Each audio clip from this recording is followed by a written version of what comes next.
அது போக 5Gங்கிறது என்ன, அப்புறம் எந்தெந்த ராசிக்காரர்கள் 4 மூலைகள் சொல்லிடுறீங்க. வாஸ்துப்படி 4 பக்கமும் எந்தெந்த அறைகள் எப்படி இருக்கணும் அப்படின்றத பார்க்குறோம்.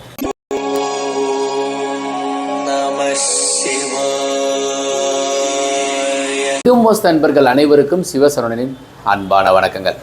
சவுத் ஃபேஸிங்கில் 117 குழி, அருமையான வரைபடம். 30க்கு 33 குழி எப்படி கண்டுபிடிக்கிறது? சவுத் ஃபேஸிங் நல்லா இருக்குமா? எதெல்லாம் முன்னாடி இருக்கக்கூடாது, எதெல்லாம் எப்படி இருக்கணும்? 4 மூலைகள் சொல்லிடுறீங்க. வாஸ்துப்படி 4 பக்கமும் எந்தெந்த அறைகள் எப்படி இருக்கணும் அப்படின்றத பார்க்குறோம். அது போக 5Gங்கிறது என்ன, அப்புறம் எந்தெந்த ராசிக்காரர்களுக்கு யோகம், அப்புறம் வைகாசி மாதத்தில் எந்த நாளில் வாசம் செய்யணும், வாங்க பார்ப்போம். இப்போ இந்த வரைபடம் தெற்கு பார்த்துருக்கு. ஃபஸ்ட்டு பிளானுக்கு உள்ளே போகிறதுக்கு முன்னாடி south facing, south, north, east, west. So இதில் கார் பார்க்கிங்கோடு இருக்குது. 117 குழியில் கார் பார்க்கிங்கோட. இந்த 117 இருக்கு இல்லைங்களா, அது எப்படி வருது அப்படின்னாக்கா 31.25 × 30 போடுறோம்.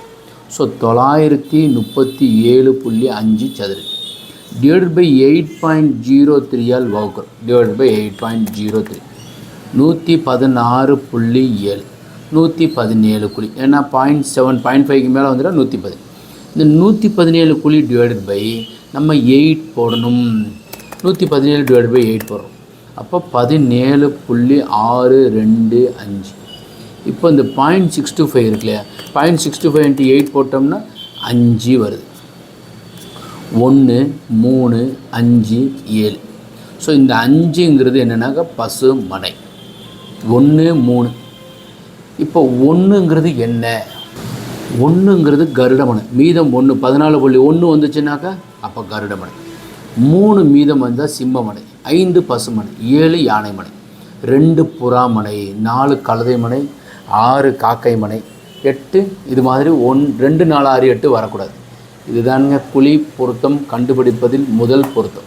இப்போ இது 8 போட்டோம் இல்லையா, 117 × 27 போடுறோம். இப்போ பாருங்கள் 59 முன்னாடி பின்னாடி வரும், கடைசி வரும். 117 × 27. ஸோ 31 59.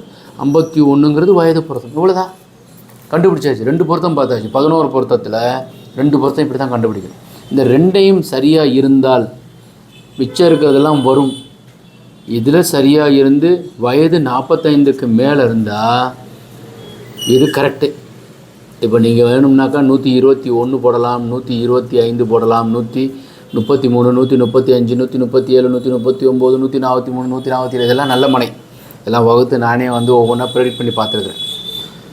இப்போது ஈசான மூலைக்கு வந்துட்டோம். போர்வெல், மழைநீர் சேரிப்பு, சம்பு 3 ஈசான்யத்தில் இருக்கணும்.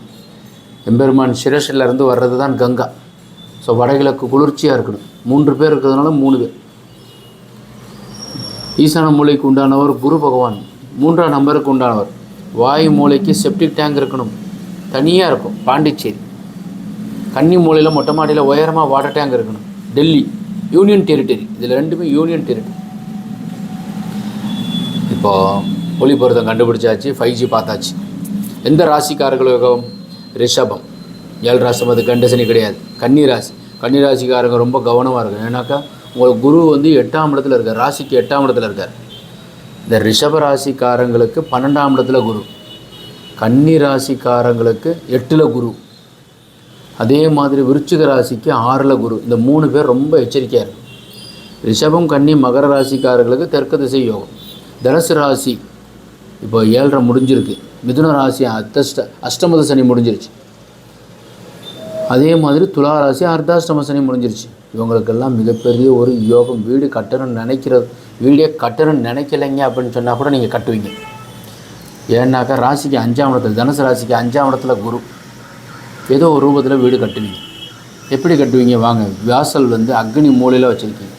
தெற்க பார்த்த வீட்டுக்கு மட்டும் அக்னி மூலையில் வைக்கணுங்க. கிழக்க பார்த்த வீட்டுக்கு அக்னி மூலையில் வைக்கக்கூடாது. ஹால் 17:30க்கு 16. என்ன சார் இங்கே ஒரு படி இருக்குது சொல்கிறேன். அப்படியே வந்துட்டோம். ஈசான்ய மூலையில் ஒரு பெட்ரூம் 10க்கு 11. மாடிப்படி வெளியே கொடுத்துருக்குறோம். சம்பு வேணும்னா உள்ளே வச்சுக்கலாம், வெளியே வச்சுக்கலாம். உள்ளே போடலாமா சார்? போட்டுக்கலாம். டாய்லெட், கிச்சன் இங்கே 7:45க்கு 11. செப்டி டேங்க் உள்ளே போட்டுக்கலாமா சார்? போட்டுக்கலாம். இங்கே போட்டுக்கலாமா சார்? யூட்டிலிட்டியில் போட்டுக்கலாம். கன்னி மூலையில் வந்துட்டோம். இந்த படி இப்படியே ஏறி வர்றோம் இல்லையா, வந்து ஈசான்யத்தில் வாசல் வச்சு பெரிய பெட்ரூம் ப்ரைவேசியாக இருக்கும். இதெல்லாம் நார்மலாக இருக்கும். இங்கேருந்து ஒரு 5 படி ஏறி மேலே வந்துட்டோம். இங்கே இது ஏன்னா பேஸ்மெண்ட்டை வந்து ஒரு 4 அடி இருக்குன்னு வச்சுக்கோங்க. இதுக்கு மேலே ஏறி வர்றது ஒரு 3 அடி 7 அடி கீழே.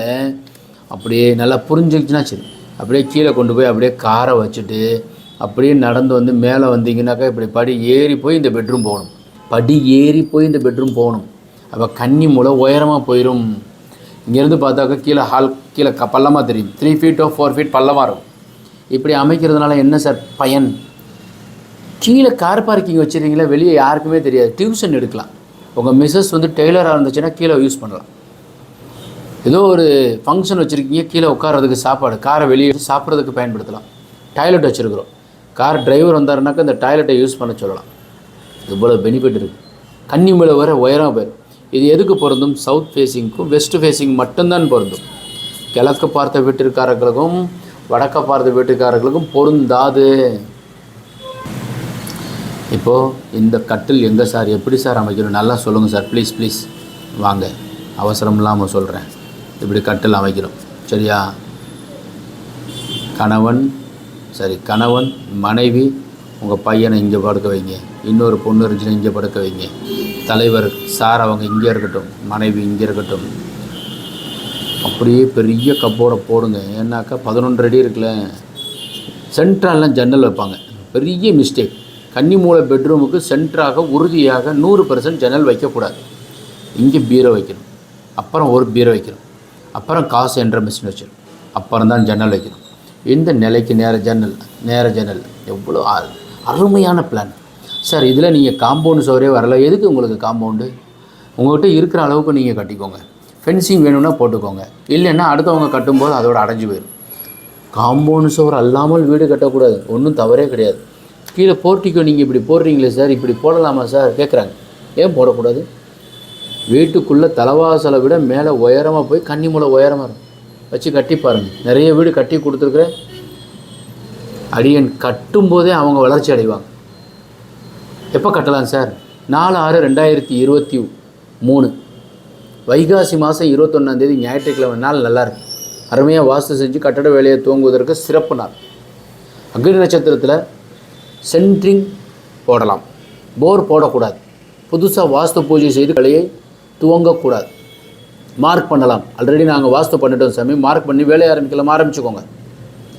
புதிதாக நீங்கள் வந்து வேலையை ஆரம்பிப்பது, நாங்கள் டெல்லியில் இருக்கோம் சார், அந்த நாளில் தான் வர்றோம், வேலை ஆரம்பிக்கக்கூடாது. வாஸ்து பஞ்சு வேலை செஞ்சு ஆரம்பிக்கக்கூடாது. முதவே நீங்கள் அக்னி நட்சத்திரத்துக்கு முன்னாடியே பண்ணிடும்.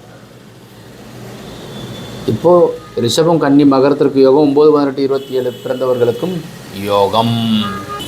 இப்போது இந்த பிளான் பார்த்துருக்குறோம். லோன் போட்டு வீடு கட்ட போகிறோம் சார்னாக்கா 7 நடக்குது. மகர ராசிக்கு 7 நடக்குது, கும்ப ராசி மீன ராசிக்காரர்களுக்கு 7 நடக்குது. கடகராசிக்கு அஷ்டமத்து சனியும், சிம்ம ராசிக்கு அஷ்டமத்து சனியும், விருச்சிக ராசிக்கு அர்த்தாஷ்டம சனியும் நடக்கும். இந்த சனி நடக்கும்போது வீடு கட்டலாமா சார்? ஒருவேளை நீங்கள் 7லேயே பிறந்திருக்கிறீங்க, இந்த திசை நேரத்திலேயே நீங்கள் அஷ்டமத்து சனியிலேயே பிறந்திருக்கீங்கன்னு வச்சுக்கோங்களேன். உங்களுக்கு சனி பகவான் பெரிய அளவில் கெடுதல் பண்ண மாட்டார், பட் எச்சரிக்கை மணி கொடுப்பார். நீ தப்பாக கட்டிக்கிட்டு இருக்கிற அப்படின்னு சொல்லுவார். சனி பகவான் நியாயவான். ஸோ சனி பகவான் மாதிரி ஒரு அருமையான நாள், அருமையான நேரம்.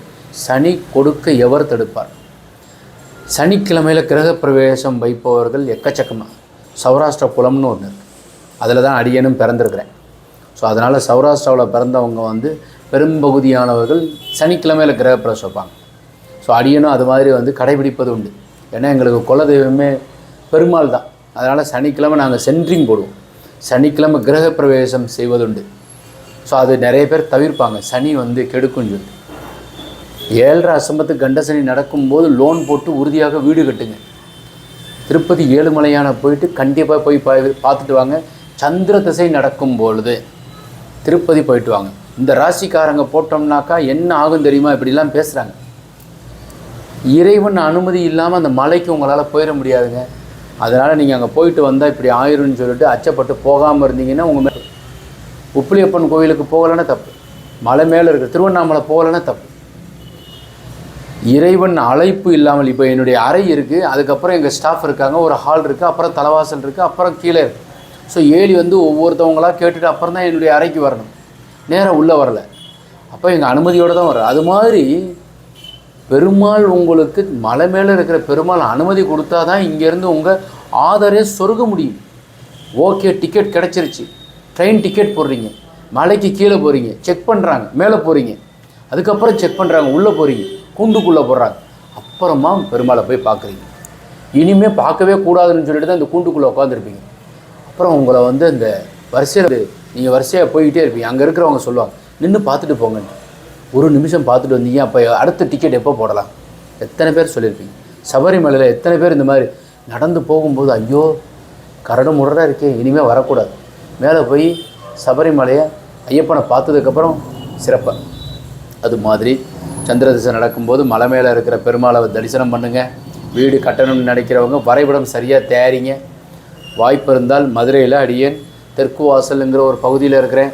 KJC10 குழிக்கணக்கு கார்னர் இன்னர் அவுட்டர் மெஷர்மெண்ட் அனைத்தையும் சரிபார்த்து வரைபடம் அமைத்து கொடுத்து கொண்டே இருக்கின்றோம். வரைபடம் திருத்தம் வேணும்னாலும் வாங்கிக்கலாம் சார். இதுக்கெல்லாம் ஒரு நிர்ணயம் கட்டணம் வசூல் பண்ணுறோம்.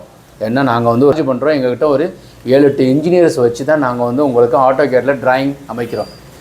சார் நீங்கள் என்னமோ நீங்கள் யூடியூப்பில் ஃப்ரீயாக பண்ணுறீங்களே சார், அதற்கு உண்டான ஒரு அமைப்பு வரணும், இதெல்லாம் வந்து விழிப்புணர்வு வரணுங்கிறதுக்காக தான் சொல்கிறோம். ஆல்ரெடி போட்டவங்க டிராயிங் எங்கோ தான் உங்கள்கிட்ட பேசிட்டு. எப்போவுமே எங்கேயுமே தயவுசெய்து யார்கிட்டையுமே இலவசமாக எப்பொழுதும் வாங்காதீர்கள். குரு காணிக்கைங்கிறது யார்கிட்ட வேணாலும் கொடுத்து வாங்கி நீங்கள் அதன்படி செயல்படுங்க. ஏன்னா நீங்கள் வந்து உங்களுடைய தலையெழுத்தை நிர்ணயம் பண்ணுறீங்க. வீட்டை சரியாக அமைச்சிட்டிங்கன்னா வாழ்க்கையில் உயர்வான ஒரு எல்லைக்கு போய் வாஸ்துப்படி உள்ள வீட்டில் வசிப்போம், வளமுடன் வாழ்வோம். மீண்டும் நாளை ஒரு அருமையான தகவலுடன் சந்திக்கின்றேன். சிவாய நம.